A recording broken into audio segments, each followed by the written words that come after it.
노인은 지연에게 다가왔어요. 서울의 어느 구석, 을지로 뒷골목에 자리 잡은 작은 포장마차. 지연은 매일 저녁 같은 시간에 가게 문을 열었습니다. 28살의 그녀는 오늘도 어김없이 분주하게 준비를 하고 있었어요. 채영아, 엄마 여기 양파 좀 갖다 줄래? 5살 채영이가 작은 손으로 양파망을 끌고 왔습니다. 엄마, 아빠는 언제 와? 지연은 잠시 손을 멈추고 딸의 머리를 쓰다듬었어요. 조금 있으면 올 거야. 오늘은 늦게 퇴근한대. 지연의 남편 민수는 건설 현장에서 일하는 인부였습니다. 한 달 전 작은 사고로 다리를 다쳐 잠시 쉬었다가 오늘부터 다시 일을 시작했어요. 아침에 나갈 때 민수는 웃으며 말했었죠. 오늘은 야근이라 늦을 거야. 먼저 자고 있어. 지연은 테이블을 닦으며 생각했습니다. 오늘은 특별히 민수가 좋아하는 술안주를 준비해야겠다. 그녀는 남편이 좋아하는 해물파전 반죽을 미리 만들어뒀어요. 첫 손님들이 들어오기 시작하면서 포장마차는 금세 활기를 띠었습니다. 직장인들이 하나둘 모여들어 소주잔을 기울이는 동안 채영이는 포장마차 한쪽에 마련된 작은 공간에서 장난감을 가지고 놀았어요. 지연 씨, 오늘도 해물파전 최고네. 단골 손님 하나가 엄지를 치켜 세웠습니다. 지연은 웃으며 고개를 끄덕였어요. 감사합니다. 더 드실래요? 저녁 10시, 손님이 좀 빠졌을 때였습니다. 지연의 휴대폰이 울렸어요. 모르는 번호였습니다. 여보세요? 박지연 씨 되십니까? 김민수 씨의 배우자이신가요? 낯선 남성의 목소리에 지연은 가슴이 덜컥 내려앉았어요. 네, 맞습니다만. 무슨 일이시죠? 여기 강남경찰서 교통계 김영사라고 합니다. 죄송합니다만 김민수 씨가 오늘 퇴근길에 교통사고를 당하셨습니다. 지연의 손에서 휴대폰이 미끄러질 뻔했어요. 사고요? 어떻게? 지금 어디 계신데요? 현재 강남성 모병원 응급실로 이송되었습니다만. 형사의 목소리가 잠시 멈추었어요. 현장에서 이미 사망하신 것으로 확인되었습니다. 정말 죄송합니다. 지연은 그 자리에 주저앉았습니다. 귀가 먹먹해지고 시야가 흐려졌어요. 뭐라고 말했는지도 기억나지 않았습니다. 그저 채영이가 울며 다가와 그녀의 무릎을 잡는 것만 느껴졌어요. 엄마, 왜 울어? 엄마. 병원에 도착했을 때 민수는 이미 하얀 천으로 덮여 있었습니다. 형사는 지연에게 상황을 설명했어요. 뺑소니 사고였습니다.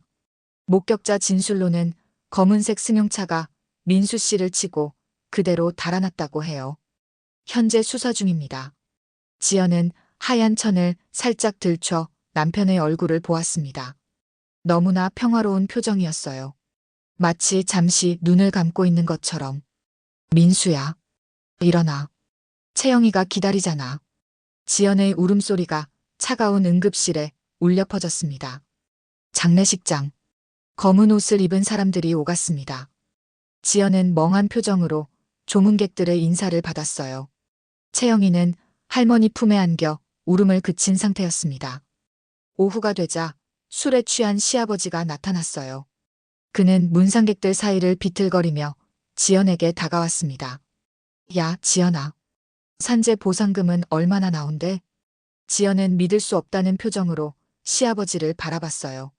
아버님, 지금이 무슨 말씀을? 뭐, 돈 얘기하면 안 돼? 어차피 민수 돌아오지 않잖아. 보상금이라도 받아야지. 시아버지의 말에 문상객들이 놀란 표정으로 쳐다봤습니다. 지연은 분노를 참지 못하고 일어섰어요. 제발 그만하세요. 아들이 죽었는데 돈 얘기가 먼저예요? 시아버지는 코웃음을 쳤습니다. 그럼 뭐 울기만 하면 돈이 나와? 현실적으로 생각해야지. 지연은 더 이상 참을 수 없었어요. 그녀는 시아버지의 팔을 잡아 장례식장 밖으로 밀어냈습니다. 당신 같은 인간, 우리 인생에 다시는 오지 마요. 아버님도 아니고 가족도 아니에요. 이제부턴 남이니까 제발 얼굴 보지 맙시다. 시아버지는 놀란 얼굴로 지연을 바라봤어요. 그리고 욕설을 내뱉으며 비틀거리며 떠났습니다. 지연은 떨리는 다리로 다시 장례식장으로 들어갔어요. 시어머니가 다가와 지연의 손을 잡았습니다. 괜찮니? 저 사람. 미안해. 지연은 시어머니의 손을 꼭 잡았어요. 어머니, 괜찮아요. 이제 정말 끝냈어요. 장례를 마치고 일주일이 지났습니다. 민수의 사망보험금은 한 푼도 나오지 않았어요. 몇 달 전 다리 부상 때문에 보험 갱신을 미루고 있었다는 사실을 알게 된 것이죠. 지연은 다시 포장마차를 열었습니다. 딸을 키우려면 돈이 필요했어요. 시어머니가 낮에는 채영이를 봐주겠다고 했지만 밤늦게까지 일해야 하는 지연은 마음이 무거웠습니다. 채영아, 엄마가 조금만 늦게 들어갈게. 할머니랑 있어야 해. 채영이는 눈물을 글썽이며 고개를 끄덕였어요. 어린 나이지만 엄마의 상황을 이해하려고 노력하는 모습이었습니다. 알았어, 엄마. 나 할머니랑 잘 있을게. 지연은 채영이를 꼭 안아주고 포장마차로 향했어요. 이제 그녀 혼자 준비하고, 혼자 요리하고, 혼자 손님들을 대해야 했습니다. 민수가 얼마나 많은 일을 도와주었는지 새삼 느끼게 되었어요. 첫날은 정신없이 지나갔습니다. 실수도 많았고 손님들을 대하는 것도 어색했어요. 하지만 단골 손님들은 지연의 상황을 알고 이해해 주었습니다. 괜찮아요, 지연 씨. 천천히 해도 됩니다. 한 아저씨가 따뜻하게 말해 주었어요. 지연은 그제서야 자신이 얼마나 긴장하고 있었는지 깨달았습니다. 감사합니다. 조금 적응하는 중이라. 집에 돌아온 지연은 잠든 채영이의 얼굴을 바라보며 조용히 울었습니다. 민수가 없는 세상에서 채영이를 어떻게 키워야 할지 막막했어요. 민수야, 나 어떡하지? 한 달이 지났습니다. 지연은 조금씩 혼자 일하는데 익숙해지고 있었어요. 시어머니는 일주일에 서너 번 찾아와 채영이를 봐주었고 때로는 지연의 집에서 자기도 했습니다. 어머니, 늦게까지 고생하세요. 시어머니는 한숨을 내쉬었어요. 괜찮아. 나도 혼자 있기 싫어.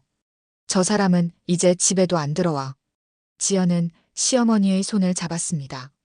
시아버지와 시어머니의 관계도 좋지 않았다는 것을 알고 있었어요. 민수의 죽음 이후 그 관계는 더욱 악화된 것 같았습니다. 여기 있으셔도 돼요. 채영이도 좋아할 거고. 시어머니의 눈에 눈물이 고였어요. 고맙다, 지연아. 너 같은 며느리를 두다니 민수가 복이 많았어. 두 여자는 서로를 의지하며 하루하루를 살아갔습니다. 시어머니가 낮에 채영이를 돌보는 동안 지연은 포장마차를 준비했어요. 저녁부터 밤늦게까지 장사를 하고 새벽에 돌아와 잠깐 눈을 붙이는 일상이 반복되었습니다. 어느 날 저녁, 평소보다 한산한 날이었어요. 지연이 테이블을 닦고 있을 때 작은 소년이 혼자 포장마차로 들어왔습니다. 어서 오세요. 지연이 인사하자 소년은 수줍게 웃었어요. 10살 정도로 보이는 아이였습니다. 저기, 오뎅 한 접시 주세요. 지연은 미소 지으며 오뎅을 준비했어요. 학생 혼자 왔구나? 이 근처 살아? 소년은 고개를 끄덕였습니다. 네, 저기 큰 건물에서요. 학원 끝나고 출출해서 왔어요. 지연은 오뎅을 접시에 담아 소년 앞에 놓았어요. 아이는 맛있게 먹기 시작했습니다. 맛있어요. 정말 맛있어요. 소년의 순수한 칭찬에 지연은 마음이 따뜻해졌어요. 오랜만에 느끼는 행복한 감정이었습니다. 오뎅을 다 먹은 소년이 주머니에서 카드를 꺼냈어요. 카드로 계산할게요. 지연은 난감한 표정을 지었습니다. 어머, 미안해. 여기는 카드 단말기가 없어. 소년은 당황한 표정을 지었어요. 주머니를 뒤적이더니 현금이 없다는 것을 깨달았습니다. 저기, 그럼. 지연은 웃으며 손을 저었어요. 괜찮아. 오늘은 서비스야. 다음엔 현금 가져와. 소년의 얼굴이 밝아졌습니다. 정말요? 감사합니다. 내일 꼭 돈 가져올게요. 지연은 소년의 해맑은 웃음에 마음이 편안해지는 것을 느꼈어요. 이름이 뭐니? 준호예요. 김준호. 준호야, 다음에 또 와. 내 딸 채영이도 데려올게. 너랑 비슷한 나이일 거야. 준호는 밝게 웃으며 고개를 끄덕였어요. 네. 내일 또 올게요. 약속대로 다음 날, 준호는 현금을 가지고 포장마차를 찾아왔습니다. 이번에는 채영이도 함께였어요. 처음에는 수줍어하던 두 아이가 금세 친해져 포장마차 옆에서 놀기 시작했습니다. 엄마, 준호 오빠가 재미있는 게임 알려줬어. 채영이가 신나서 말했어요. 지연은 오랜만에 딸의 활기찬 모습을 보며 미소 지었습니다. 그날부터 준호는 거의 매일 방과 후에 포장마차에 들렀어요. 때로는 간식을 먹기도 하고, 때로는 그냥 채영이와 놀기도 했습니다. 덕분에 채영이는 더 이상 엄마가 일하는 동안 심심해하지 않았어요. 지연에게도 준호는 작은 위안이 되었습니다. 아이의 순수한 웃음소리가 그녀의 지친 일상에 활력을 불어넣었어요. 민수가 떠난 후 처음으로 지연은 다시 살아갈 힘을 느끼기 시작했습니다. 며칠이 지나자 준호의 방문은 일상이 되었습니다. 지연도 이제 오후가 되면 자연스럽게 준호를 기다리게 됐어요. 아이는 항상 밝은 미소와 재미있는 이야기를 가져왔습니다. 지연 이모, 오늘은 학교에서 과학 실험을 했어요. 정말 재밌었어요. 준호는 언제나 지연을 이모라고 불렀습니다. 처음엔 어색했지만 이제는 그 호칭이 자연스러워졌어요. 그래, 어떤 실험이었어? 색깔 변하는 거요. 푸른색 물약에 다른 걸 넣으니까 빨간색으로 변했어요. 채영이는 준호의 이야기에 눈을 동그랗게 뜨고 들었습니다. 아직 어린 채영에게 준호는 온갖 신기한 세상을 알려주는 선생님 같은 존재였어요. 오빠, 나도 학교 가면 그런 거 해봐. 당연하지. 채영이는 똑똑하니까 더 잘할 거야. 지연은 두 아이의 모습을 보며 슬며시 미소 지었습니다. 민수가 없는 빈자리를 준호가 조금이나마 채워주는 것 같았어요. 어느 날 밤 손님이 많아 정신없이 일하던 중이었습니다. 갑자기 취한 남자의 목소리가 들렸어요. 야, 지연아. 장사 잘 된다며? 지연은 얼음이 내려앉는 기분이었습니다. 시아버지였어요. 그는 비틀거리며 포장마차로 들어왔습니다. 아버님, 여긴 왜 오셨어요? 시아버지는 비웃으며 주위를 둘러봤어요. 내 아들 죽고 너는 여기서 장사 잘하는구나. 돈통 어디 있냐? 손님들이 불편한 표정으로 쳐다봤습니다. 지연은 당황했지만 최대한 침착하게 대응하려 했어요. 아버님, 술 드셨으니 집에 가세요. 여기서 이러시면 안 돼요. 시아버지의 얼굴이 붉게 변했습니다. 뭐, 너 때문에 내 아들이 죽었는데 나한테 그딴 식으로 말해? 그가 갑자기 테이블을 내리쳤어요. 그릇들이 떨어지며 요란한 소리가 났습니다. 손님들이 놀라 자리에서 일어났어요. 돈 내놔. 민수 보험금으로 받은 거 다 내놓으라고. 지연이 시아버지를 밀어내려 했지만 그는 더 거칠게 포장마차 안으로 들어왔습니다. 지연은 공포에 질려 뒤로 물러섰어요. 그때였습니다. 포장마차 옆에서 놀고 있던 준호가 상황을 보고 재빨리 달려갔어요. 잠시 후 근처 중국집 주인이 뛰어왔습니다. 어이, 이봐요. 뭐 하는 짓이에요? 중국집 주인은 튼튼한 체격의 사람이었습니다. 그는 시아버지의 팔을 잡아 밖으로 끌어냈어요. 여기서 이런 짓 하면 안 됩니다. 당장 가세요. 안 그러면 경찰 부를 겁니다. 시아버지는 욕설을 내뱉으며 비틀거리며 사라졌습니다. 지연은 후들거리는 다리로 의자에 주저앉았어요. 괜찮으세요?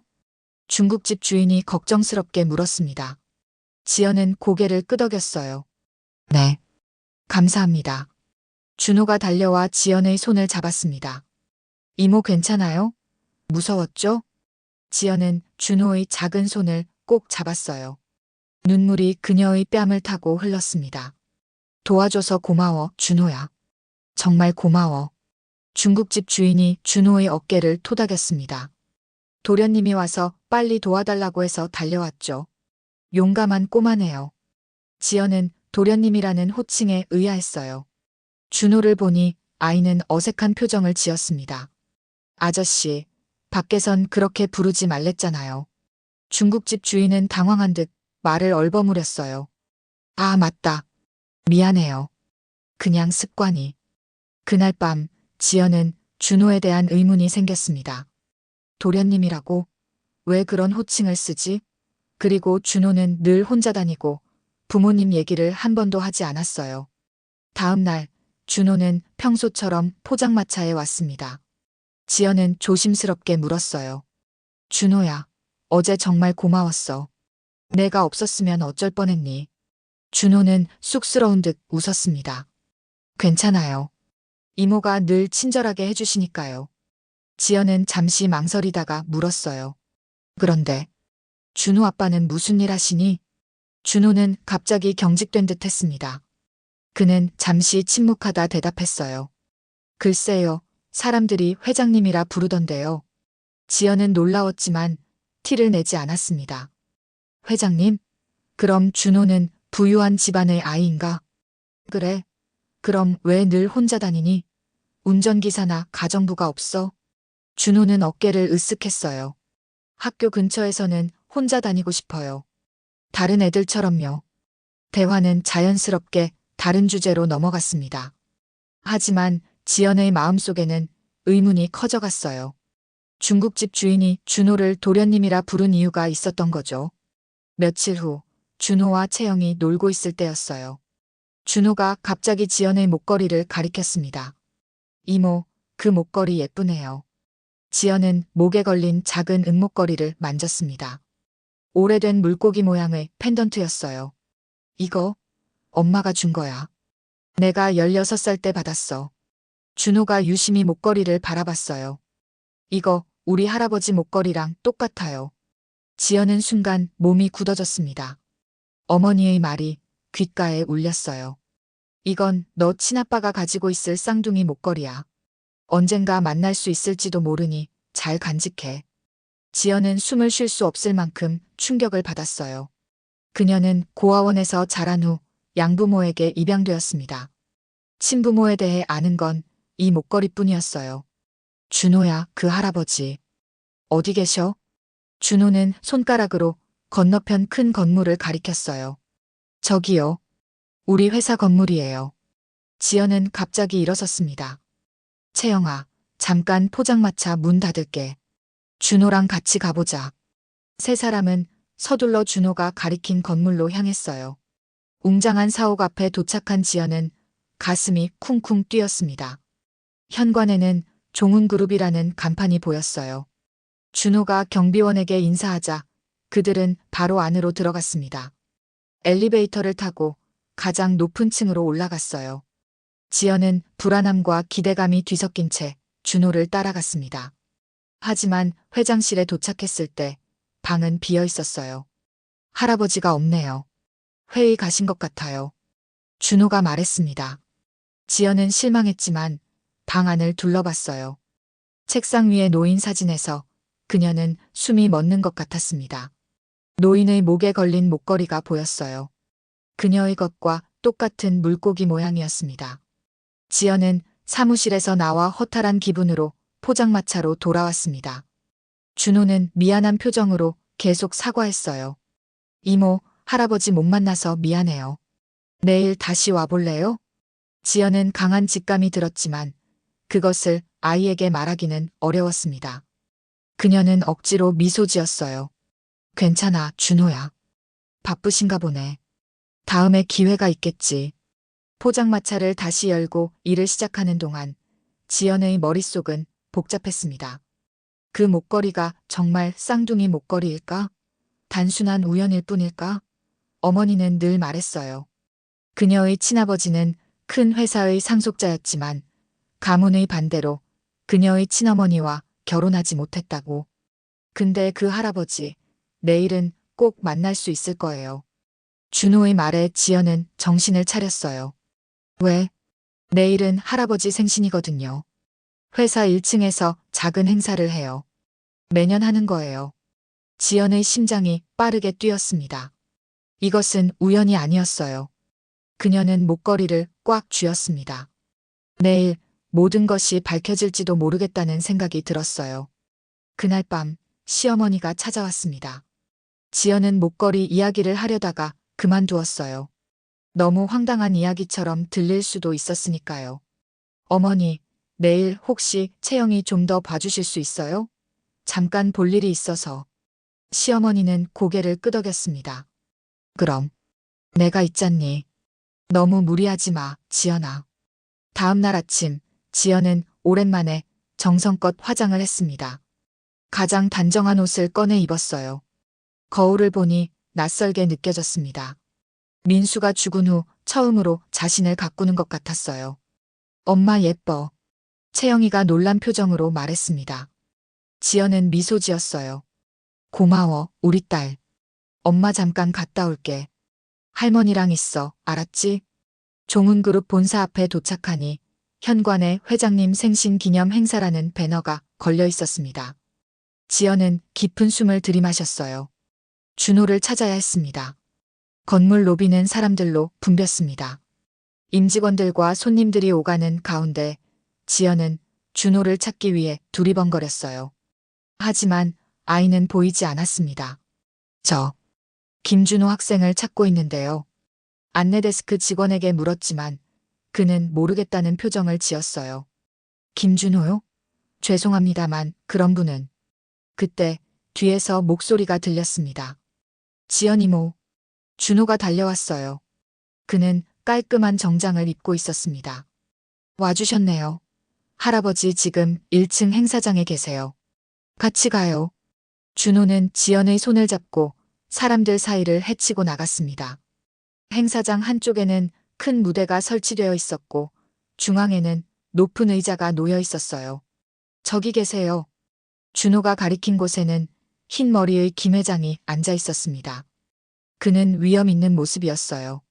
주변에는 비서들과 임원으로 보이는 사람들이 둘러싸고 있었습니다. 지연은 갑자기 겁이 났어요. 어떻게 다가가야 할지, 무슨 말을 해야 할지 막막했습니다. 준호가 그녀의 마음을 읽은 듯 말했어요. 이모, 잠시만 기다려요. 행사 끝나면 제가 소개시켜 드릴게요. 행사는 30분 정도 진행되었습니다. 회장의 생신을 축하하는 임직원들의 인사와 짧은 공연이 이어졌어요. 지연은 계속해서 노인의 목에 걸린 목걸이를 찾아보았지만 멀리서는 확인할 수 없었습니다. 행사가 끝나고 사람들이 흩어지기 시작했어요. 준호는 지연의 손을 잡고 회장에게 다가갔습니다. 할아버지, 소개할 분이 있어요. 김 회장은 준호를 보고 미소 지었지만 지연을 보자 표정이 굳어졌어요. 이분은. 그때 옆에서 갑작스러운 소동이 일어났습니다. 누군가 큰 소리로 소란을 피우고 있었어요. 김 회장, 내 돈 어쩔 거야? 지연은 그 목소리에 심장이 멎는 것 같았습니다. 시아버지였어요. 그는 술에 취해 비틀거리며 회장에게 다가가고 있었습니다. 경호원들이 재빨리 시아버지를 제지했어요. 회장은 냉정한 표정으로 그를 바라봤습니다. 또 왔소? 이미 말했잖소. 당신 아들 사고는 우리 회사와 관련 없소. 경찰 조사도 끝났고. 거짓말 마. 내 회사 차가 내 아들을 치고 도망간 거 다 알아. 시아버지의 외침에 지연은 충격을 받았어요. 무슨 말이지? 민수의 사고가 이 회사와 관련이 있다고? 준호가 놀란 표정으로 지연을 바라봤습니다. 이모, 저 아저씨 어제 포장마차에. 지연은 혼란스러웠습니다. 시아버지가 이 회사를 알고 있다는 것은 민수의 사고가 정말 이곳과 관련이 있을 수도 있다는 의미였어요. 하지만 목걸이, 그리고 친아버지. 경호원들이 시아버지를 끌어내는 동안 회장은 자리를 떠났습니다. 지연은 그를 쫓아가려 했지만 경호원들에게 막혔어요. 죄송합니다만 지금은 회장님을 만날 수 없습니다. 준호도 할아버지를 따라가 버렸고 지연은 홀로 로비에 남겨졌습니다. 그녀는 혼란스럽고 실망한 마음으로 포장마차로 돌아갔어요. 이틀이 지났습니다. 준호는 포장마차에 나타나지 않았어요. 지연은 불안했습니다. 무슨 일이 있었던 걸까? 시아버지의 외침은 무슨 의미였을까?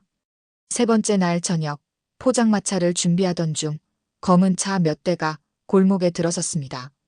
지연은 긴장했어요.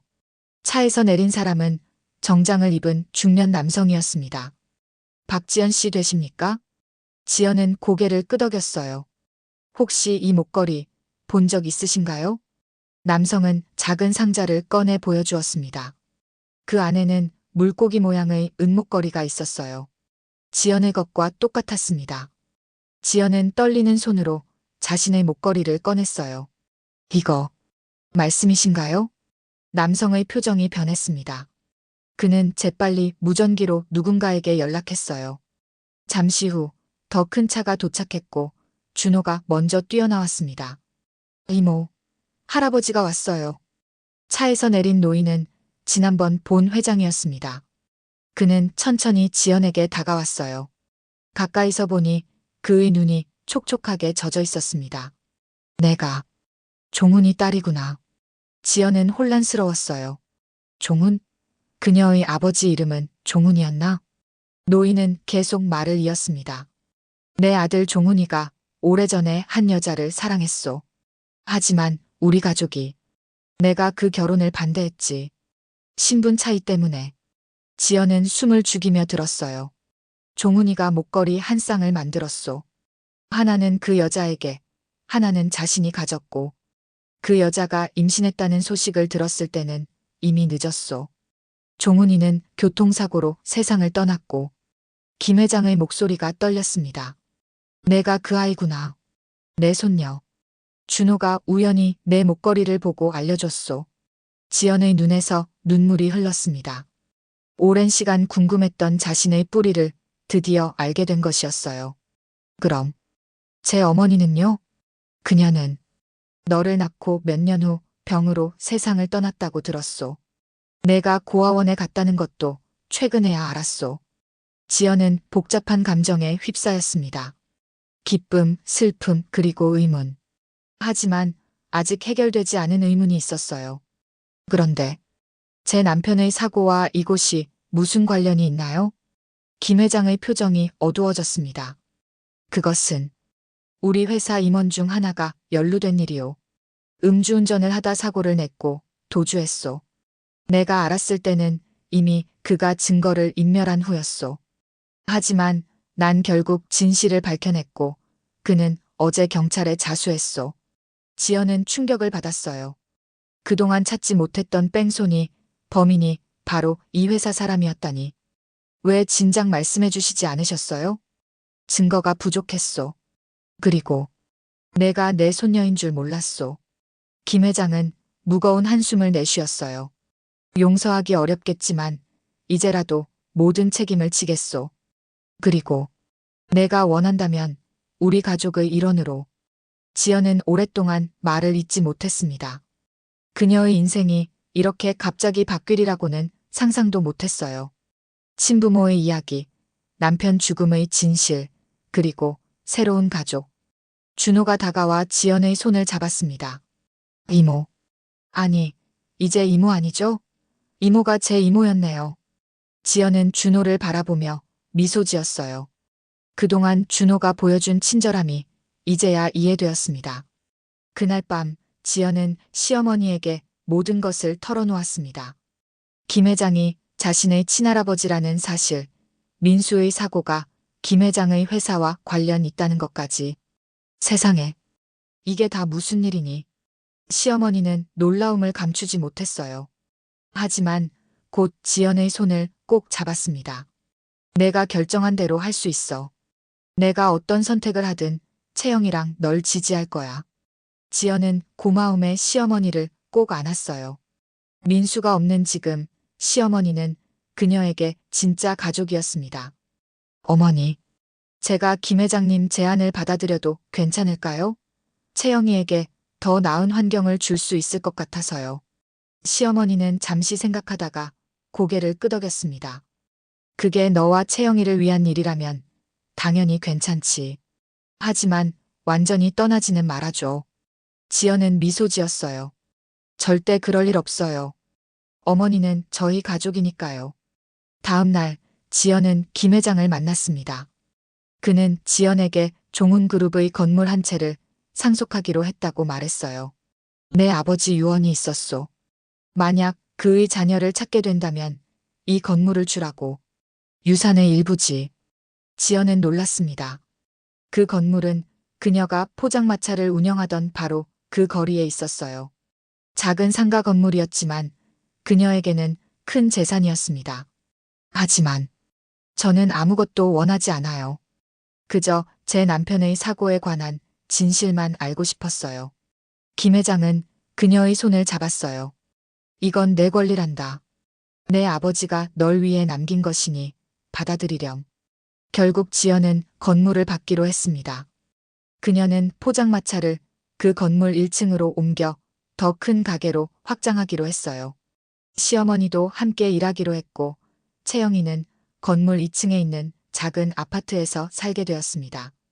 민수의 사고를 낸 임원은 구속되었고 회사는 합당한 보상을 해주기로 약속했어요. 그것이 민수를 돌려놓을 수는 없었지만 적어도 정의는 실현되었습니다. 준호는 이제 자주 지연의 가게를 찾았어요. 그와 채영이는 더욱 친해졌고 마치 오빠와 동생처럼 지냈습니다. 이모. 아니, 이제 뭐라고 불러야 할지 모르겠어요. 준호가 어느 날 말했어요. 지연은 웃으며 대답했습니다. 그냥 이모라고 불러. 난 그게 더 익숙해. 2달이 지났습니다. 지연의 새가게 채영이네는 동네에서 인기 있는 곳이 되었어요. 더 이상 포장마차가 아닌 작은 식당으로 탈바꿈한 이곳은 항상 손님들로 북적였습니다. 어느 날 저녁 준호가 가게에 들어왔어요. 그는 이제 지연의 가게에서 용돈을 벌기 위해 주말에 일을 돕기도 했습니다. 이모, 오늘은 제가 살게요. 준호는 돈을 내밀며 오뎅을 주문했어요. 지연은 미소 지으며 오뎅을 내어주었습니다. 우리 준호 용돈 많이 모았구나. 네. 할아버지가 공부 잘하면 용돈 주신대요. 채영이가 준호 옆에 앉았어요. 그녀는 이제 준호를 따라다니며 모든 것을 배우려 했습니다. 오빠, 나한테도 오뎅 하나 줘. 준호는 웃으며 자신의 오뎅을 나눠주었어요. 지연은 2아이를 바라보며 따뜻한 마음이 들었습니다.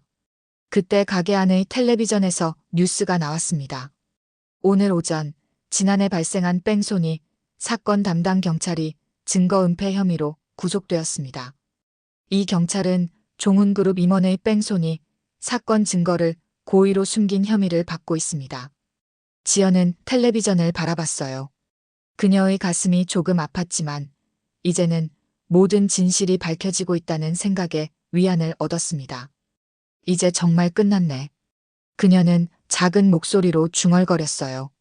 지연은 잠시 민수를 생각했습니다. 그가 이 모든 일을 알았다면 어떻게 생각했을까? 아마 그도 진실이 밝혀진 것을 기뻐했을 거예요.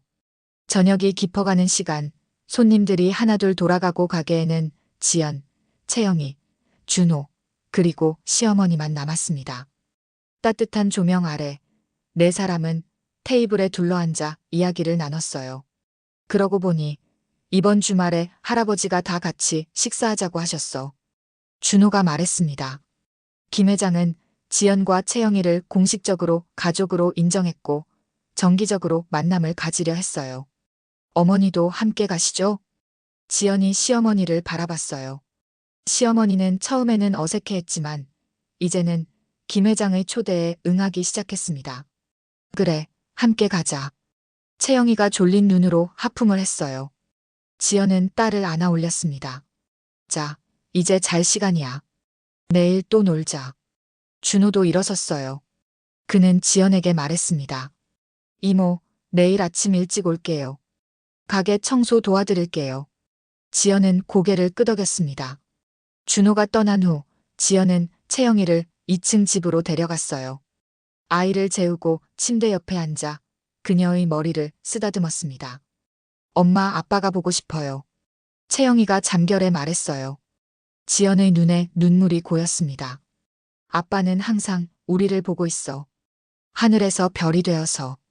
채영이가 잠들자 지연은 창문 앞에 서서 밤하늘을 바라봤어요. 그녀의 표정에는 아직도 그늘이 남아 있었습니다.